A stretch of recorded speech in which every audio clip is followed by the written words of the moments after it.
I Hate the News is the weekly news bulletin from I Hate Politics podcast, a show about a human activity we love to hate. I'm Sunil Dasgupta. It's June 10th, 2025. Federal District Court in Maryland denies petition to force MCPS to graduate a student who had not taken the required health class. Maybe a long tale of the LGBT books case.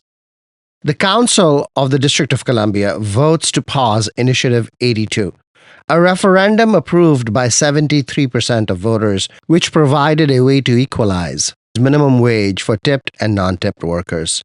A tort case brings up the persistence of contributory negligence doctrine in a handful of states in the DC region. Prince George's holds special elections for county executive, and we revisit voter turnout issues. Stay with us.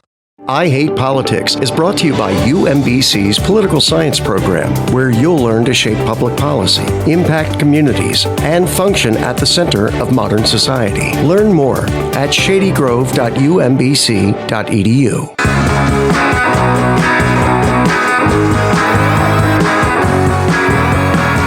I Hate Politics is a podcast about our neighborhoods, workplaces, schools and streets, and our local governments as they function in diverse and democratic societies.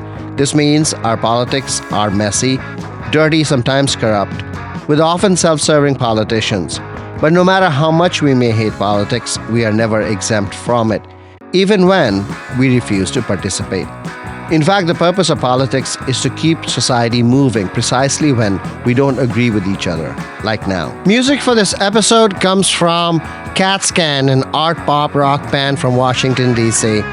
Paul Chaperas on bass, Kevin Kingsley on guitars and saxophone, and Mason Shelby on synths and percussion. The songs we use in this episode are instrumental versions of songs they wrote for their latest album, Everything is Normal. You can find where they are playing on their Facebook and Instagram pages.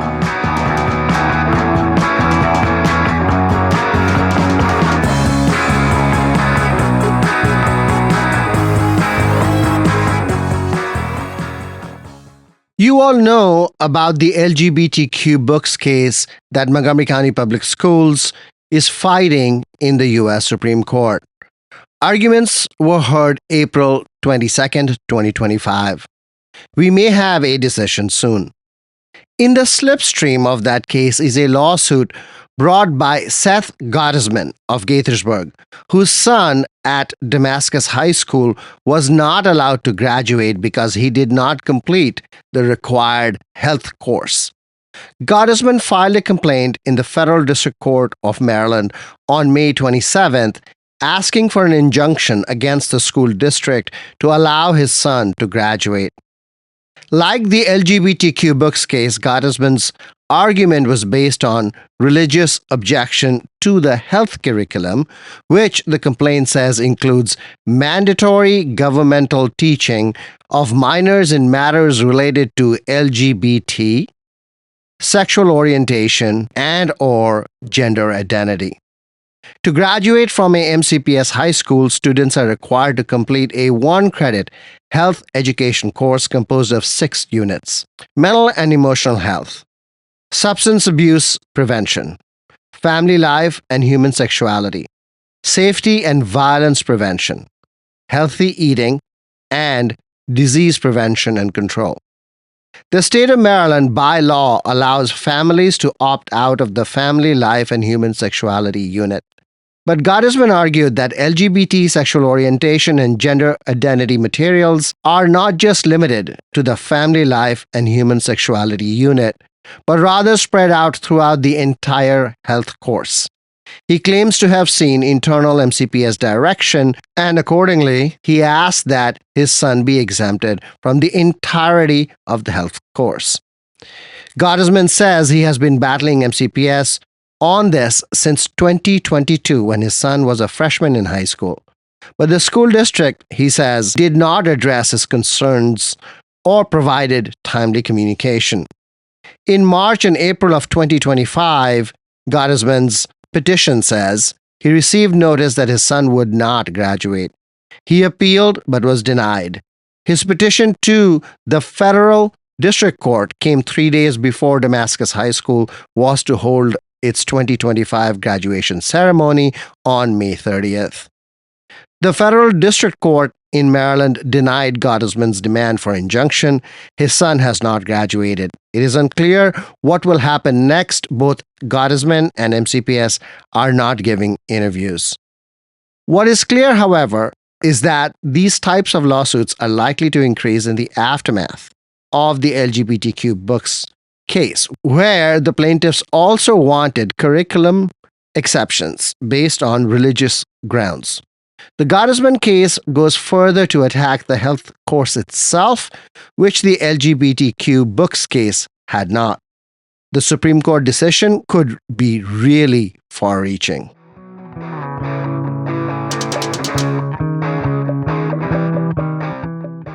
Initiative 82 was a ballot referendum approved by DC voters in 2022, which provided a way for equalizing minimum wage law for tipped and non-tipped workers. Most tipped workers in the United States have a lower legal minimum wage in the expectation that the extra tip income will cover the difference. I-82, as it was known, would fix this, and tipped workers have seen their legal minimum wage in DC go up from $5.35 an hour to $10 an hour as a result. The restaurant lobby expectedly has been pushing back quite firmly, and now the DC Council, which has the authority to roll back ballot referendums, has paused the effort for 90 days, effectively suspending the next increase that was to come July 1st. Mayor Muriel Bowser has demanded that the initiative end as part of her efforts to turn around the district's worsening economic outlook, but activists who fought for I-82 are not having it. Diana Ramirez is with the National Women's Law Center and worked closely on the issue. The mayor's proposing full repeal back to the $5 an hour, $5.35. That was the tip minimum wage when Initiative 82 passed. That's what the mayor wants, is give everybody a pay cut. The Fair Price, Fair Wage Coalition of DC is a coalition of tip workers and advocates and labor activists who want fair prices on the menu and fair wages, because we're also against these junk service fees that restaurants started implementing in order to get more money to make up the difference in labor. Whether they're going to let Initiative 82 continue as voters approved, or if they're going to repeal it completely as the mayor is proposing in her budget. So the mayor's budget will be approved by mid to late July. So really, they don't have 90 days. They have to figure this out in like 40, 45 days. What is the argument on the side of the mayor and those on the council that supported the suspension? They're arguing that the restaurant industry is hurting, that the economic conditions for restaurants are worse than in 2022 when voters passed Initiative 82. That is not true. That is a lie. The mayor's own budget office in their report say that restaurant industry is doing fine. In fact, there are more establishments now than there were in 2022. A lot of these food restaurant groups that are opposing Initiative 82 and want to repeal have continued to open restaurants. So which is it? Are you really hurting but you're continuing to open, or is a DC budget office putting out false reports? Unite Here Local 25, the restaurant worker union, put out their own report also that states that the restaurant industry is doing better than before Initiative 82. And then if you just look at the Bureau of Labor Statistics data, the DC restaurant industry is doing better than the surrounding metro areas. Virginia and Maryland, they have a lower wage for tipped workers. They're doing worse than DC. If the council does not act in 90 days, does the suspended increase from July 1 apply at that time?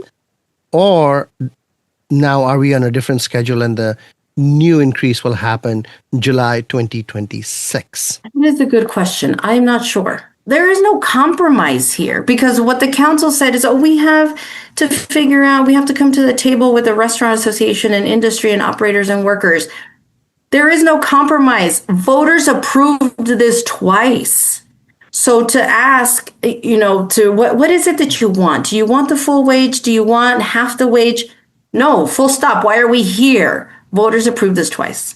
It behooves the council to listen to their constituents and to respect the will of the voters, because a lot of them actually got elected on the same ballot that Initiative 82 passed. A lot of the council members, 6 of the current sitting council members, signed a pledge to not overturn Initiative 82. So who turned? So Mendelsohn turned, Robert White turned, Charles Allen turned, and Christina Henderson turned. Are you thinking about a new initiative if this were to move forward? We're not sure yet. We have to speak with our coalition and see what the interest is, because ballot initiatives are expensive. You have to get signatures. You have to, get a lot of volunteers to collect the signatures and provide some stipend. Also, there are a lot of attorneys involved, because every step of the way, the Restaurant Association is going to fight it. But I am certain that if it gets overturned and we put it back on the ballot, it's going to win. Diana Ramirez, thank you. Thank you so much, Prince George's County special elections for a new county executive ended last week, and State's Attorney Aisha Braveboy won the Democratic primary. Not much surprise there, but we have visited and revisited what it means to have low primary turnouts in one-party jurisdictions on this podcast. Anthony Tillman is a commissioner for the District Heights municipality in the county. He is also an education activist and newly a candidate for state delegate from District 25. That election will be held in 2026. Tillman is also the social media manager for the Washington Informer, the only Black-owned media outlet in the DC region at this moment. We have over 900,000 residents in Prince George's County, and 600,000 of them received the mail-in ballots, and fewer than 100,000 people voted in the special election that happened on June 3rd. So that's a really low percentage of voters when everybody pretty much receives a mail-in ballot to their home. Right. So it's about, 15% or so. And but is that out of the ordinary? In Prince George's County, we did have 2 primaries. Of course, as you know, when Jolene Ivey went to the at-large seat and replaced former council member Mel Franklin, her seat became vacant. And so Shayla Adams Stafford, the former school board member, she won Jolene's seat. So she won her primary as well. So there was 2 primaries that happened during this election. When Shayla Adams Stafford won, did she get a better turnout? Her district was a little smaller. The uncertified votes, she received about 2,000 votes. So if this was like a presidential election, then more people would definitely vote. And I think that's the issue with many, people across the county and the state, is that, we really want more advanced time to prepare for elections. So I think, that's why ranked choice voting is so popular nowadays. A lot of people are talking about that, and I'm sure you've heard it from a lot of people. A lot of people are talking about that, but I don't see any movement, to be honest. Well, and that's the thing about it. It's a huge step, because it's about education, and I think that's one thing that we have to do better, is just educate voters on these elections and get them more involved beforehand. Because, I know firsthand, when you receive a ballot in the mail, you don't really look at it and realize that you have to vote for that person, because you receive so much mail. Jolene had a special election to become the county council at large, literally last year. So, we had literally 3 elections in the last year. So, I think voters are just overwhelmed right now with just elections. That's the criticism that is often made of special elections. There is a controversy in the state of Maryland over how delegates are appointed to the legislature by central committees in the various counties. And the demand is that they move to a special election system. But if the special elections are producing 2,000 votes and 10% turnout, how much better is it than, say, the appointment process? As someone who is very critical of appointments, I think every election needs to be. What do you mean by that? Special elections should be held simultaneously with general elections. Exactly. That way, because that way it's promoted effectively and everybody gets a chance to be notified. But if somebody leaves, such as, say, Mel Franklin, who had to leave, in the middle of his term, are you going to leave that seat open until the next general elections? No one wants to wait, a year for an election, but at the end of the day, there shouldn't be an appointment without notifying at least residents enough time in advance to kind of gather the education about the candidates. Do you think the problem is with voter education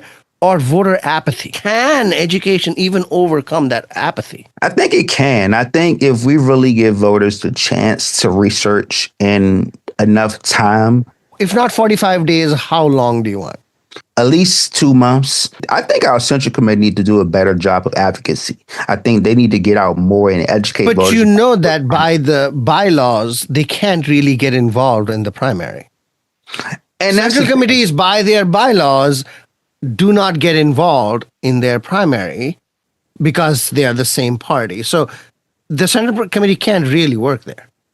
Well, I think that's true, but also our Central Committee members as a Democratic Party should be kind of doing more voter registrations, more education, more outreach. That apathy is because of the lack of education that's happening. And then, more people are saying, like, I hate politics because they feel like their voices isn't heard. It's the Democratic side of the House that is determining who's going to be the, new county executive or the new county council member or whatever. It is so overwhelming that the Republicans are sort of beside the point and the primary becomes the main election. If it is the main election and the turnout is, 10% or whatever, 2,000 for, in the case of the council race, how democratic is all of this? The majority of people right now in this country are pretty much saying, I hate politics, and I think that's, it's so much issues going on. And I think a lot of, I work in education, and I've been doing education for a long time. And, a lot of the youth that I talk to, they kind of come to me like, my vote don't count because they don't really see the change in their communities. They don't really see the reason why they should vote. And I think a lot of our seniors and a lot of our informed residents are telling them over and over again that they should vote. But I just don't think at this point in our economy, people are seeing the reason why. On the other hand, if you can actually win a council seat with 2,000 votes, then every darn vote matters. And that's true. And I think that's the kind of education that people need to know. It's like, I can run, I can win. How many votes did you get for your District Heights Commission? I won with like literally 150 votes. There's such a tension between saying my vote doesn't count and darn it, this guy won with 150 votes. We both know that many people complain about change, but they vote the same. They really want to vote for someone they see in Giant or Shoppers or their local food store. They really, it's personal. Voting is personal, people. And politics is personal to a lot of people. Anthony Tillman, thank you. Thank you.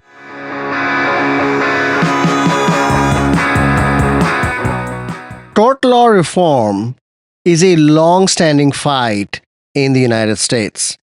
One peculiar aspect of tort law that applies to the DC region in particular is something called contributory negligence doctrine, an old common law idea that says that if you were partially responsible for causing damage, you cannot be compensated for your own loss.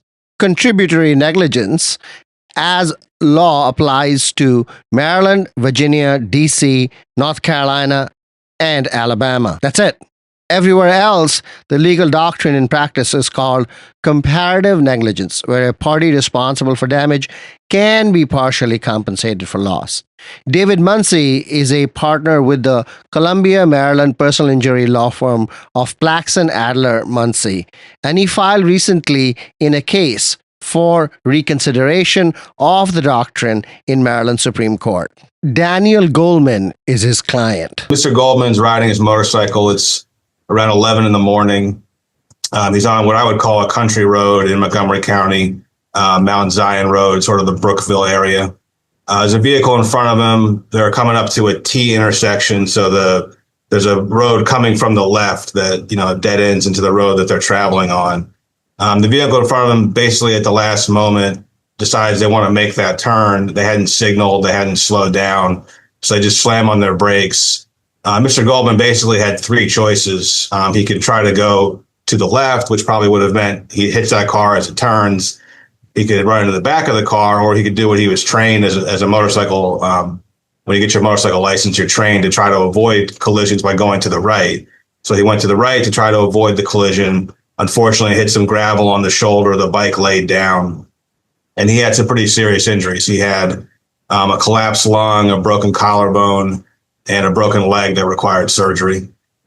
And the vehicle, just kept going. They didn't stop, and they were never identified. So when that happens, as part of your car insurance premium, you're paying for what's called uninsured motorist coverage, which acts as the insurance for a vehicle that otherwise would have been responsible if they had done the right thing and stopped and provide their information. So we made the claim against his uninsured motorist coverage. And ultimately, the jury agreed that the other driver, the one that fled the scene, was negligent. But then they found that Mr. Goldman had contributed to what happened to him, which is what led to where we are now. This obviously goes to a central tenet in tort law called contributory and comparative negligence. Can you explain the difference? Contributory negligence is if the plaintiff is considered even 1% at fault, they can't recover anything from the party that primarily was responsible for what happened to them. So as the 20th century progressed, more and more states began changing this to the doctrine of comparative negligence, which what that does, they instead ask the jury or the judge, whoever's making the decision, to decide the percentages of fault, and then whatever percentage at fault the plaintiff is, that amount gets reduced from their recovery. So, for example, if you're awarded $10,000 and the jury found that you were 10% at fault, 10% is deducted from your recovery, $1,000, so you get $9,000 instead of $10,000. And that's a system that, over the past 60, 70 years has slowly been adopted by more and more of the country. Today, we're at 46 states have some model of comparative negligence, and only Maryland, Virginia, DC, North Carolina, and Alabama still have contributory negligence. How would a jury or even a judge determine percentage of fault? So in the Goldman case that you are representing, how would even that be done? I'm not sure. Well, it's like everything else with how a jury makes the decision, and ultimately it's a product of negotiation amongst the jurors. And that's kind of like, to go back to a politics analogy, it's sausage making. One person might think that he's 50%, person might think he's 5%, and they go back and forth and talk about the facts and talk about the law and ultimately come to a decision. It's the same as how do they decide how much money to award, or how do they decide who to initially place at fault or not to place at fault. Every jury question just comes down to them debating the evidence that they heard in the trial and making a decision amongst themselves and coming to a consensus. So it's no different than what we ask juries to do, every day in court. There are many types of comparative negligence. Pure comparative negligence does not bar any recovery based on hitting a certain threshold. So for example, if we tried a case and the jury found that one party was 90% at fault and the other party was 10% at fault, the party who's 10% at fault, in theory, could bring a claim and recover 10% of their damages. Now, I think in practice, it doesn't really happen that often in a scenario like that, but that is theoretically possible. The typical way modified works is there's a certain threshold over which a recovery would be barred. So what I've seen in several states is a 50% threshold. If the person bringing the claim is more than 50% responsible, their recovery is barred. So if they try the case and the jury thinks that they're 51%, 55, 60, whatever it is at fault, they recover nothing. If they are, say, 30% at fault, then their recovery is reduced by the 30% that the jury found. That's a modified version. And most states in the union have modified. I believe that's right. Are there any facts of the case that make the application of comparative negligence particularly relevant here in this case? I think it really exhibits how outdated the doctrine is, because it's his first party coverage using this doctrine against him. Explain what first party coverage means. First party coverage means your coverage that you purchase. Think like a homeowner's claim. Your pipe breaks and it floods your basement. You got to make a homeowner's claim.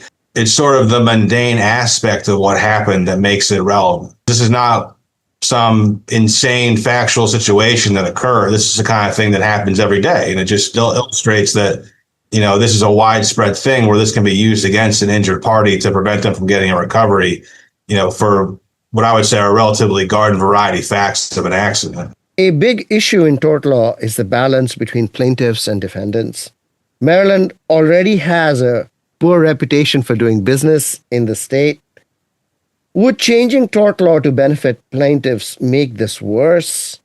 That is, would this be in public interest, which is also something you've argued in your petition? Yeah, I think it would, because I think the current system, makes safety not a priority when it comes to these cases, and it lets wrongdoers get off without being held accountable. In this case, obviously, with being against Progressive, is not the best example of that. But there's lots of examples where, a large company or even just individual drivers are not held accountable for the harm they caused because of this doctrine.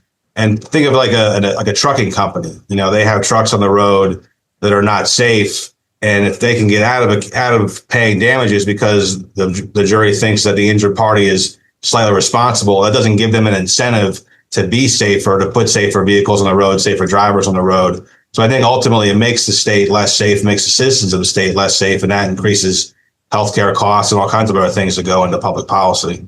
One of the things you cited in your petition was a Department of Legislative Services report on this subject. And one of the parts of the report says that if the state moves to comparative negligence, we can expect liability insurance premiums to increase. And that, I would imagine, would not be in public interest. Have you thought about that? Yeah, I don't really necessarily agree with that, honestly. I don't think that it's going to be any kind of a major change, and I think the 46 other states attest that it can happen and people still can get liability insurance, and nothing really that drastic occurs as far as that goes. This is the argument we deal with every day in Annapolis whenever we try to do anything legislatively, is the sky's going to fall, rates are going to go up, the doctors are going to leave the state. We hear this henny penny story every time we try to do something. And I also think that this doctrine in a lot of ways will reduce costs because cases will settle that currently go to trial now. This case with Mr. Goldman, I'm sure would have settled if we had a comparative system. It went to trial because we have a contributory system. David Munsey, thank you very much for taking the time to explain this. You're welcome. Thanks for having me.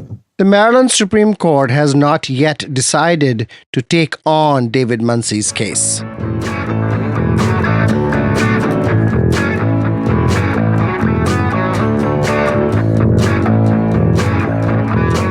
That's all for this episode. Be sure to check out our feature interview series that come out Friday mornings. I Hate Politics is produced by me, Sunil Dasgupta, with support from the University of Maryland, Baltimore County. I direct UMBC's political science program at the universities at Shady Grove in Montgomery County, where, among other things, we explore and learn about politics, government, and society close to home. Music for this episode comes from CatScan, an art pop rock band from Washington, D.C. Paul Chaperas on bass, Kevin Kingsley on guitars and saxophone, and Mason Shelby on synthesizers and percussion. The songs we use in this episode are instrumental versions of songs they wrote for their latest album, Everything is Normal. You can find out where they are playing on their Facebook and Instagram pages. If you want to share your music on the show or know someone else who might want to, please email us at producer@ihppod.org. I hope you'll subscribe and share the podcast as we bring you stories about politics close to you and to your home. See you next time.